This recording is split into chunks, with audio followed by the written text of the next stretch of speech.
Welcome to Banter and Bliss, the long-awaited return, Season 2, by us. Nobody else, probably. The podcast where we try to take marriage seriously, but not too much. I'm Scott. And I'm Sarah. And we are the Sutters, and we are married. We are. 10 and a half years. 10 and a half. We hit the half. That's right. 10 and a half. We finished each other's sentence. Listen, the last podcast we did, we were about to go on our anniversary trip for 10 years. How'd that go? It went great. Yeah, we had some earth-shattering news. Yes. While we were on our anniversary. Yes, on our anniversary trip, we found out we were having another little suitor babe. Holy cow. Gee whiz. You thought you thought we were gluttons for punishment before. Wait till we go version 5.0. What most of you guys out there probably know is that we don't find out the gender of our baby. I think we've told this before on the podcast. It has some hiccups right now. I can feel it. It's going crazy in there. Baby going nuts, man. It's probably excited. Yeah, it's like podcast. Season premiere. Season 2. Here we go. Each podcast we try to talk about what we are doing to put our spouse's needs before our own while having fun. Please subscribe to the YouTube channel, as well as our Instagram and Spotify/Apple podcast channels. We would love it for you to subscribe and join us each and every week as we try to put each other first. I just have welcome back written.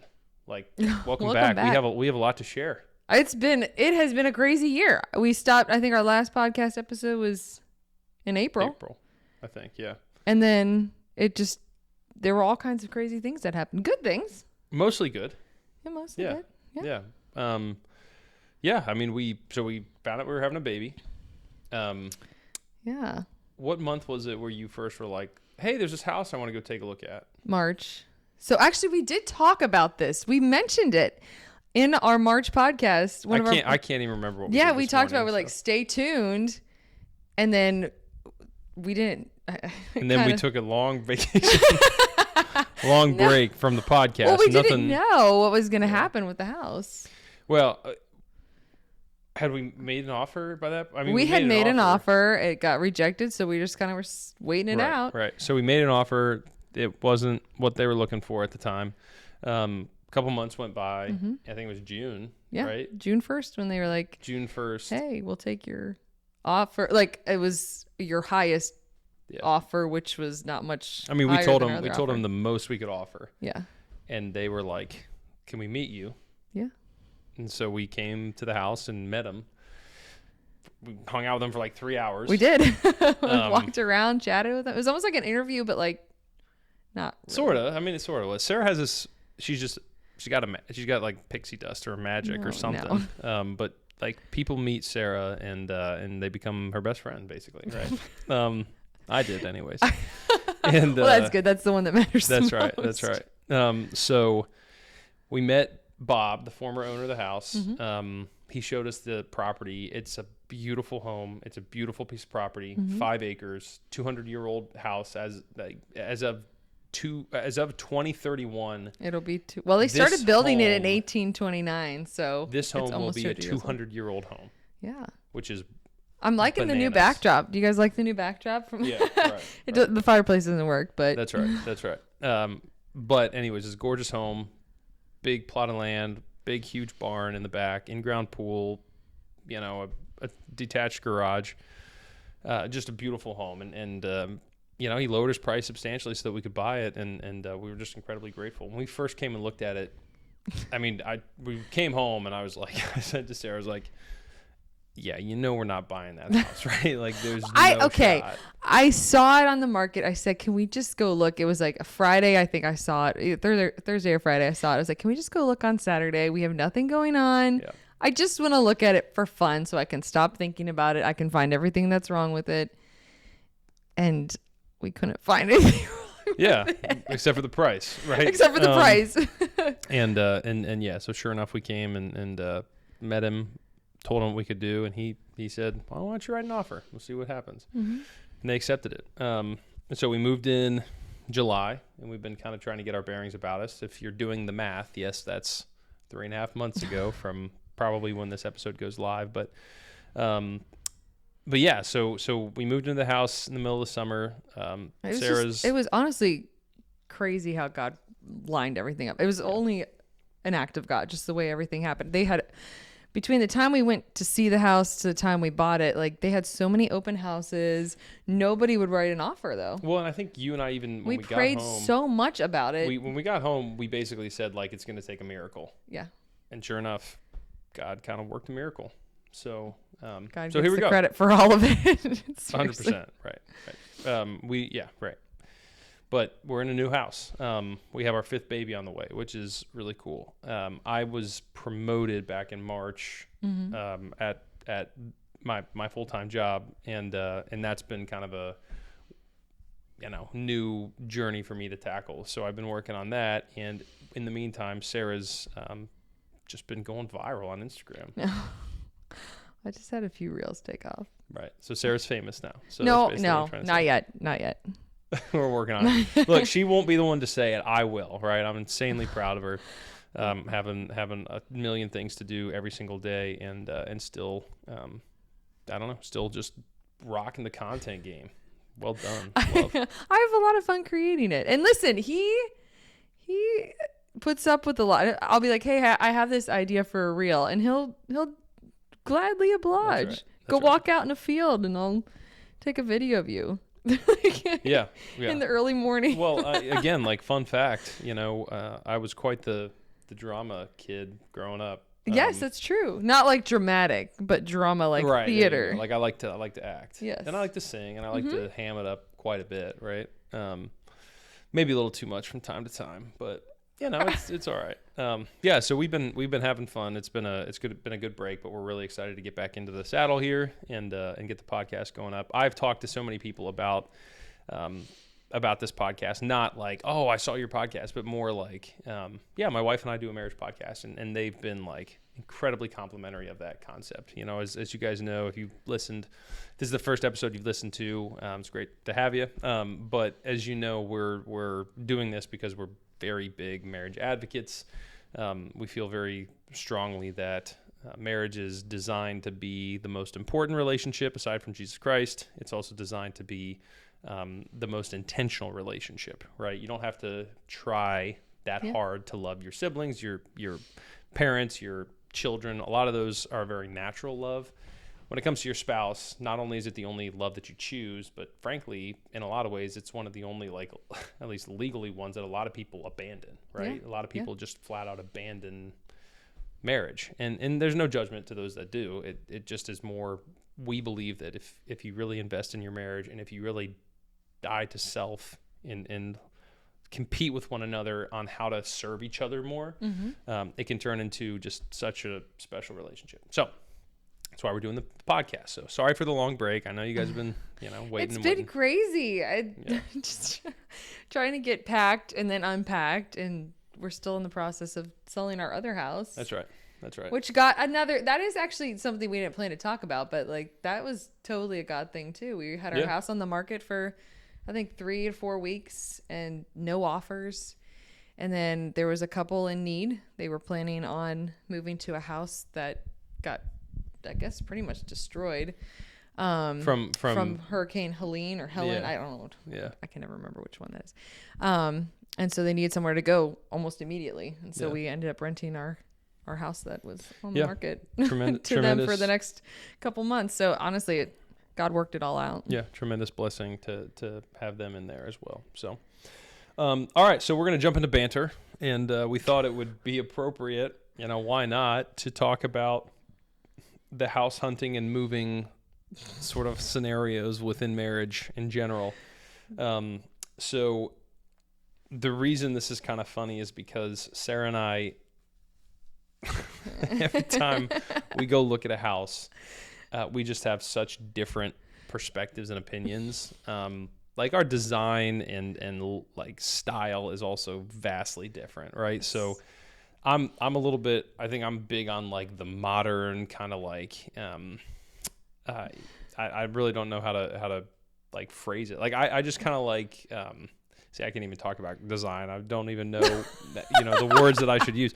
But I kind of like a little bit more of that like futuristic kind of like backlit sort of like metallic industrial sort of look. And that's just not Sarah's vibe so at cold. all. It's so like almost like a steampunk sort of, like cyberpunk futuristic sort of thing. Not exactly Sarah's vibe, right? No, the only houses we have bought have been built in the 1800s. Like all 3 houses we have owned have been that's right 1800s houses. We've never owned a house that was built in the 1900s or 2000s. That's right. That's how posh we are. Is that the right word? Posh? Posh. I don't know. I wouldn't say bougie. Eclectic or eclectic. There you go. Is that how you say it?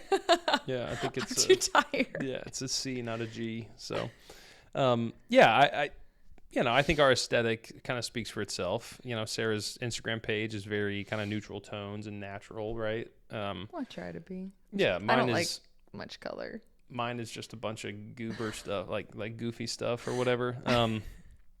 So anyways, whenever we are looking at a home, I usually have a tendency to see like what something can be, and Sarah kind of has a tendency to look at it as like what it is right now. And so whenever we've gone and looked at homes, it's taken us a long time. I mean, how long were you looking for a house before we found this one? Years. I think 4 years? Yes. Yeah, right. But this was actually the first house we went and looked at though in Right. person. I just kept looking on Zillow and Realtor or whatever. Yeah. And there's just nothing. I kept saying there's nothing, and Scott would be like, "What about this one?" I'm like, "Nope." Yeah, right, Nope. Exactly. Nope, I don't like the vibe. I like send her a listing, and it would be like, like via text message, it'd be like and you're just like, oh my word. It's almost not worth sending them sometimes. But again, the other side of that too is that sometimes you sacrifice like uniqueness for like a safe neighborhood or a good location or something along those lines. And, I don't know. That's just not really what we were looking for. Mm-hmm. And so, our price range was a certain set amount, and we decided to go way out of that to buy this house. But again, the way that we look at it is, this is actually going to loop into some other questions that people have asked us, because you put some stuff out there asking like what people would want us to talk about on the podcast or whatever. And one of the things that came up is like, how do you make big decisions together, right? So very prayerfully, I would say the first thing is prayer, and sometimes that's separate, sometimes that's together. But I just think that you and I have a very natural kind of like respect for each other, and in not in like a self-righteous way, but more in like if you come to me and you're like, I'm really serious about this thing, I'm usually not going to blow you off. And vice versa, right? Like we were just having a conversation driving home from a party. And I kind of was like, this is kind of important to me. So like, I think it's worth you being aware of and kind of thinking through. And not that it requires tons of effort from you, but it's always good to give you just that information. To understand why it's important. Yeah, right. Make sure that we're praying about it together. I also feel like sometimes one of us wants to do something and the other doesn't have peace about it. And sometimes it takes a little bit for one of us, whichever one is wanting to do it or whatever, to understand like why the other person doesn't have peace about it. But I feel like that open communication, like I don't have peace about this, or this doesn't feel right, whatever. I think it's important to talk about a lot, especially if it's a big decision. Like this house, we prayed about it and then just felt like, okay, well, it's not going to happen. But as the months rolled by, we just felt so much peace about how God was putting everything together. And I'm like, do you feel good about this? I think so. I feel good? I don't know. Yeah. I mean, we felt that way about the baby too, right? When we were talking about like, it was not an accident. Let's just be clear. But none of our babies have been. They've all been That's like, we've always talked and prayed about it. But it was kind of one of those things where it was like, yeah, I think I feel a lot of peace about this. And I don't think I've ever like and again, like who am I to feel this way anyways? But like whenever you've been pregnant, I have never been like really panicking. Like, oh my gosh. I think the most nervous I ever was when we had our first Ford, just because I was like, I was becoming a dad for the first time, right? So obviously the house hunting thing, tough. Then there's moving, which is a whole kind of thing in and of itself. And it was tough. Moving. This is the forever home. We're never moving again. Yeah. Yeah, fingers crossed. The kids can move us to a shack in the back. That's right. Take over the house if they want, but we're not leaving. That's right. I'm never moving again. We'll move into the barn, worst case scenario. While being in my second trimester, I literally thought I was like going into premature labor. Right. Multiple times. That's right. It was terrible. With that said, Sarah boxed a lot of stuff up, but I did obviously the vast majority of like the lifting and the moving and the driving the 22-foot U-Haul. Was it 26 foot? Was it 26? Yes. Praying as I'm going under overpasses that we didn't get stuck. On the country roads. That's right. That's right. So, so that was a whole thing in and of itself. And I'll say like it kicked my butt. I felt bad because I couldn't help. I've got some muscles on me. I calling stuff around, but I couldn't do much. Scott. No, she okay, does, listen. sure. You'll come home and you'll be like, how'd the kitchen table end up, or the dining room table? Sheer will. Some of that stuff, I think you just like, listen, you will it. If you wanted that grand piano moved, I've moved it around the rooms before. You've seen that. I'm so scared that grand piano is going through the floor. Like every time I look at that thing, I'm like, kids, don't look at the piano too hard. It's still back at the old house. It's just going straight through the floor, like man. The Aristocats. Literally. Like every time that floor, we started to move that thing in there, and our floor was like, are you kidding me with this piano? Seriously, guys? I'm so scared that's going through the floor. But I'll tell you what, like whatever they are, struts or trusses or whatever in that old house, they're so close together. They're a lot closer than like modern houses are. So the piano would be in a basement piano. Yeah, that thing would be in pieces. So yeah, so house hunting and moving. Oh my gosh. That's our banter. Never again. That's right. Never again. That's right. We're kind of introducing a new category. We thought it would be time to kind of love languages is super important to us. We just kind of felt like us talking about our love languages every week wasn't really going anywhere. Well, I mean, we covered it a lot, and I think the point was made that that's an important important part of marriage. Maybe we can even call season 1 like love language. There you go. Perfect. I know we're still trying to figure out how we want everything to go. Sure. So we're going to kind of sunset love languages for the time being, and we're introducing a new category called rapid fire couple questions. So another thing that somebody said or asked Sarah is, what are some good questions for young couples to ask each other? And so we're going to do that each week, come up with a couple questions, and sometimes it'll be longer, sometimes it'll probably be a little bit shorter. We'll probably come up with a couple, and then if we take too long answering one of them, which happens pretty much every single time. Which would be Scott talking too much. Yeah, sure. Just me. Actually, yeah, pretty much. You're the talker. What are you talking about? So this week, I just have one question written down. We get asked this question by people all the time, and it is, how many kids do you guys want to have? So I'll let you answer. Scott always says one. We may have talked about this. We have. I think it was like on our opening thing. No, it's a joke, obviously, but yeah, I do like to say that. It kind of catches people off guard. That's definitely not the answer that they're expecting. So. I think it's one of those things where we don't want to like cut God short. So if we feel like that's something God wants us to, because I felt very content with 4, and I kept telling people I'm content with 4 and content with 4. And then the more we talked about it, I was like, I don't think I'm done. I just felt like there was at least one more missing. So, and then maybe that's what's going to happen again, though. I'm going to be old. I'm going to be so old. I'm technically geriatric now. Yay me, 35. But I feel like it's probably a good idea for me not to don't respond to that. Listen, my mom had Hannah when she was 42, but shout out to Hannah and your mom and my mom. That's I right. know. So the answer is we don't know. I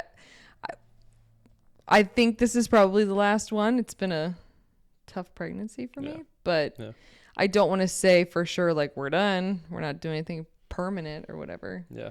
I think it's important to be open-minded. God can do a lot with a little one. You never know. That's true. What is it as arrows in the hand of a mighty man? So are children of the youth.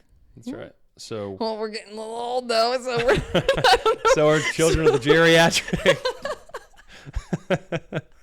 Not children of the youth anymore. We're that's amazing. Hitting our mid-30s. Oh, I'm in my mid-30s. You're 34. You're way older than me. I know. What the heck? Like a whole 49 weeks.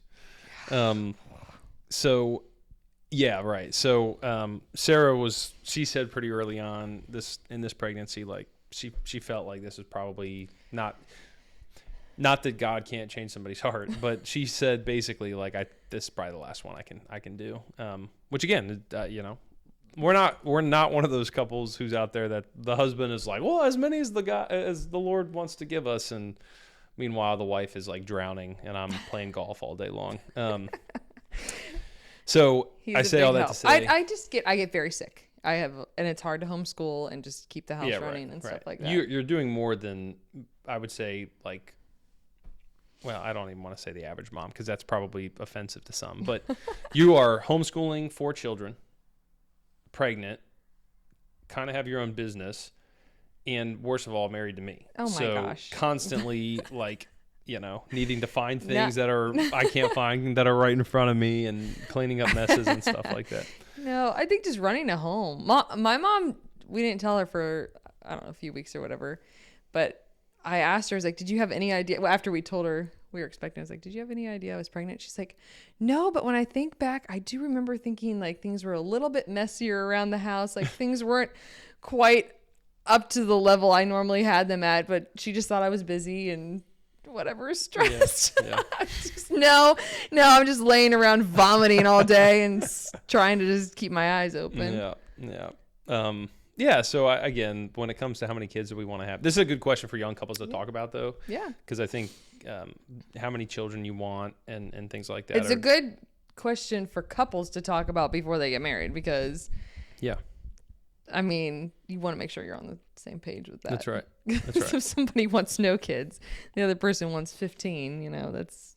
And look, here's the other thing. If we've talked about this, like children, the Bible says that children are a heritage of the Lord. It doesn't say like children are your most important thing in life. Yeah. And we love our kids to death. Like we stinking love our kids. They're awesome. They drive us nuts and they can get wild and crazy and pee all over the walls or whatever Zion was doing earlier. They can do all kinds of goofy stuff. Missed the toilet tonight. I was not happy about that. But they're great. And obviously we highly encourage couples out there to consider children if they can and to prioritize like having families and doing the kid thing. But again, this is a marriage podcast. And so it's super important more than anything that you're aligned with your spouse about the children thing, because that can be pretty dangerous if you're not. So. Yeah, absolutely. Cool. All right. So story from the vault. This is a kind of a little thread that we did last year as well. But this isn't a super fun story necessarily. And it's not from like the far. Yeah. When we say story from the vault, it's just a story from the past, right? And I did write a post about this, but some people might be newer around here. Yeah. If you want to kind of take the reins here. Well, we found out we were expecting on our anniversary trip in early April, and we were super excited, honestly. I think people are like, oh, like, why are you acting surprised? Like, don't you know like what causes it and all that stuff? I'm like, yes. We're just always excited that like God is. It's good to know that biology works. It's good. It's good to be like. I'm getting older. Like it can be harder to get pregnant the older you get, but it's good to know that if you push the ignition, the car's going to start. You know what I mean? Something like that. Right. But everything seemed to be going really well. I felt pretty good. And then just out of the blue, we were at church, and I thought I was miscarrying. It was in the middle of Sunday school, which is a pretty traumatic thing. Yes. If you've gone through it, and not only traumatic while you're going through it, but if you've gone through that in the past, then every time you get pregnant, yes, you're basically like terrified it's going to happen again. At least I had 2 other miscarriages, and I always had some sort of signs like cramping or whatever. This was just straight out of the blue. I had no idea. I wasn't prepared. I was just panicked at church, had to be on stage 20 minutes later to sing. Yeah. And I'm like, I pulled Scott aside, like, Scott, I think I'm losing the baby.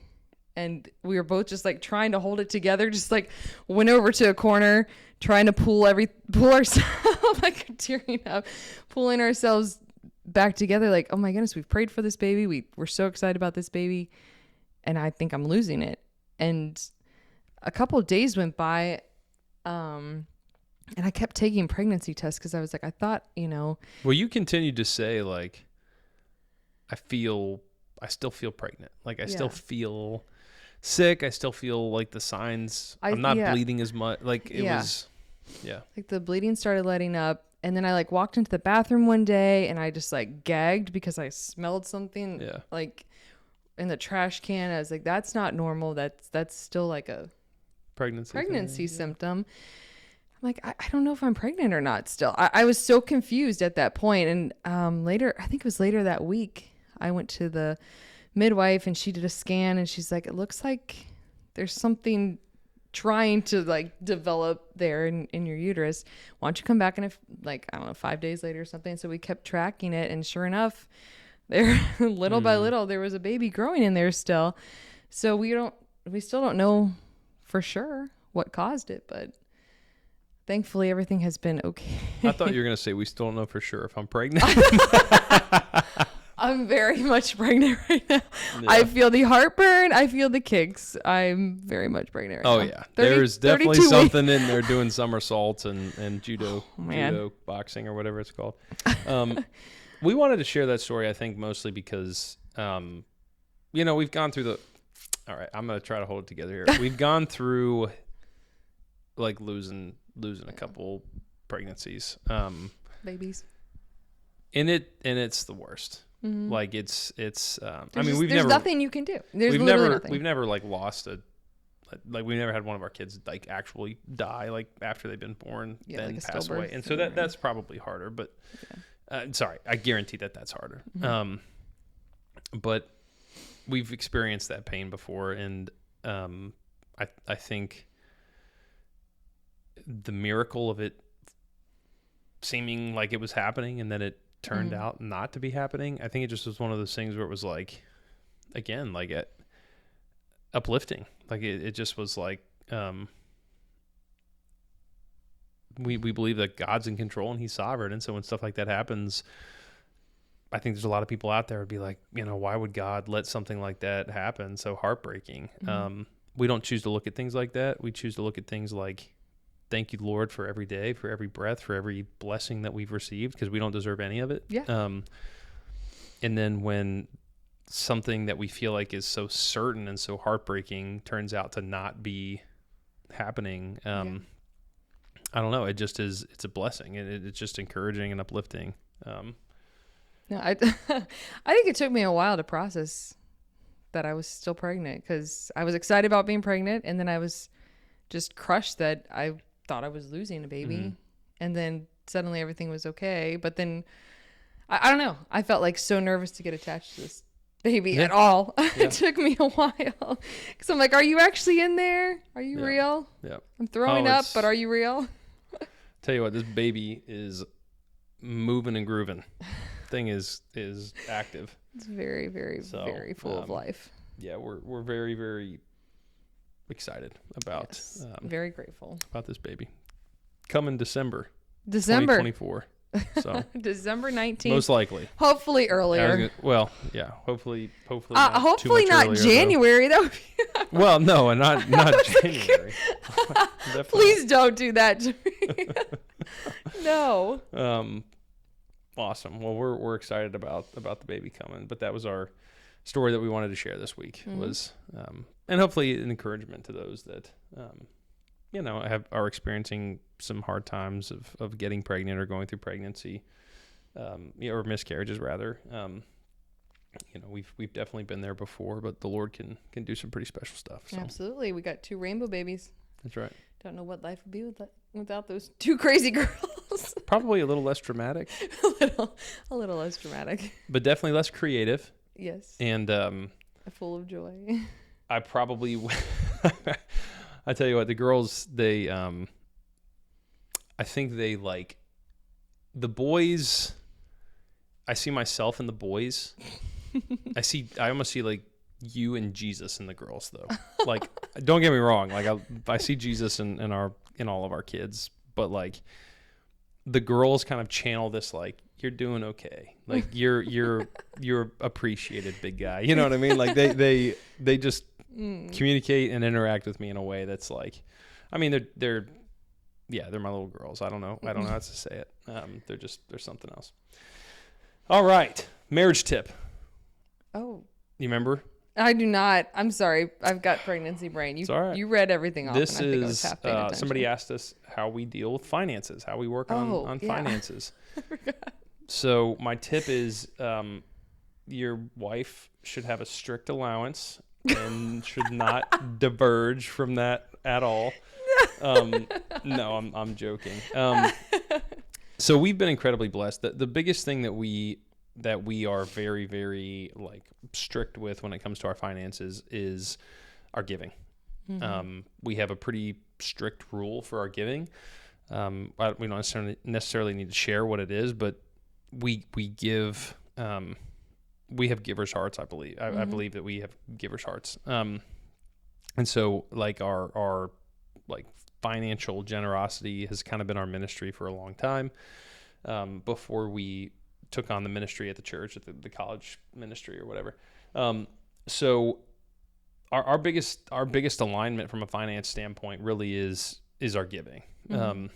And the Lord's blessed us tremendously, I think, through that. I think you and I feel very strongly that He's blessed us because of our generosity. Faithful tithing, tithes and offerings. Yeah, right. We give above the tithe. We are more referring to. Right. So to be clear, for people who might not be familiar with scripturally, there's a set percent you're supposed to give to the church as part of what the Lord's blessed you with. Mm-hmm. And we've been going to the same church for a very long time, and they preach on stewardship, and they talk a lot about like giving and not in a greedy way at all. It's more the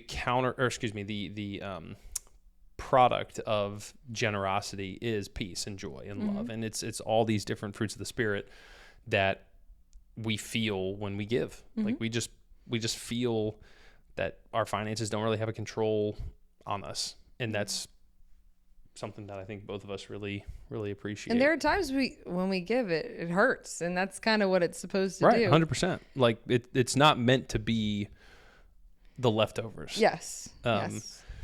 So I remember having a conversation with an accountant, and he was like, "Hey, I think you put the wrong number here, in what you gave to the church this year." And I was like, "No, I didn't put the wrong number. That's what we gave." And he was like, "That's so much above like the tithe," or he said it in a way that was like, no, that's definitely wrong. And I was like, I don't know what to tell you. Like, that's the number. Like, that's what we gave. And it's not something we take lightly. It's just something we just feel strongly that it's so important. Yeah. And the more the Lord blesses us financially, the more we just want to keep giving more to Him and being a blessing in little ways. And let's be clear. Like, I don't want this to come across the wrong way.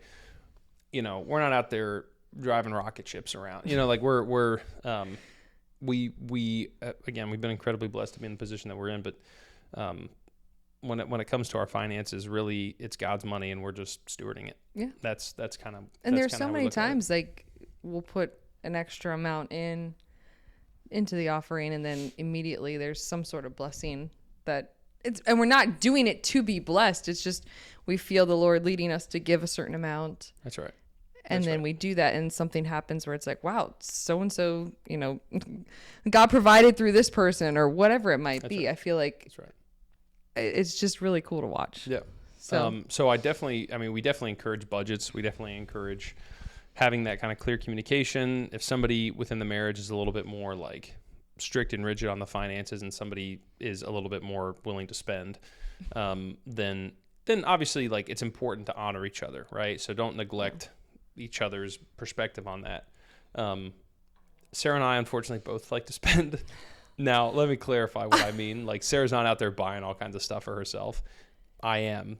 Sarah's pretty much like, groceries, doesn't matter how much it costs, we need groceries. Homeschool stuff, doesn't matter how much it costs, we need homeschool stuff. And that's fine. Like, I'm not judging or making a comment about that. Really what I'm saying is like, there's a lot of Amazon packages that show up to the house, and I'm like, I've been a lot better. I mean more like, do we really need soap? Oh, do we really need diaper? It's like stuff that I'm like. It's not usually frivolous stuff. It's usually stuff that we need. That's right. And again, thank the Lord for a wife that is like aware of those things and making sure that we have what we need. But when it comes to our finances, really we're aligned in what we think is the most important area, which is how much we give to the church and how much we what we do, how we steward God's money. And there've been tough times. Like there've been 100%. There's always been hardship, but again, like finances, your team, right? Mm-hmm. Like you have to have a team effort and a team spirit about the finances. And if you're being negligent with your finances and your spouse addresses it or brings it up to you or confronts you about it, like you can feel shame, you can feel attacked, you can feel whatever. But at the end of the day, like your spouse is there to be your counterbalance. So if they're bringing things up to you that need to be addressed, it's probably the Lord trying to convict your heart in some ways. So it's probably worth a listen. Well, and also I think it's important to just be very open and honest. Like at any point I could say, hey, let's pull up our, what is it? Like bank account. Yeah, right. Like look through everything that we've purchased and it's not like, no, you can't see that. Like we're just, right. It's very open. That's right. So nothing to hide. All those diaper packages and just kidding. Yeah, right. I mean, water filters. Most of the time, I mean, it would be things like the kids really needed water bottles, and I'm kind of like, okay, Meanwhile, I'm buying all kinds of stupid stuff that nobody ever needs. So again, I've literally no room to talk. But at those points in time, you've kind of addressed it and been like, I thought we weren't doing that anymore. I thought we weren't, this, that, or the other thing. But through all of that, we've always prioritized our giving, and that's, again, I think the biggest area that we would advocate for alignment. Absolutely. So, that's it. That's the podcast. That's the episode. The welcome back episode for all you people that have been on pins and needles.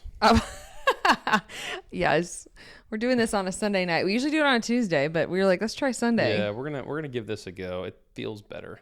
Yeah, it's a little, I don't know. It's a good start to the week, sort of, right? Yeah. Who needs Sunday night football? Not us. Yeah, not Ford either. He's in bed. He's normally like chomping at the bit to watch a little Sunday night football. But that was Banter and Bliss, the podcast where we talk about marriage. Sorry. Whoa. Each podcast. Whoa. Wait. Wow. That was Banter. Hold on. Let's try that one more time.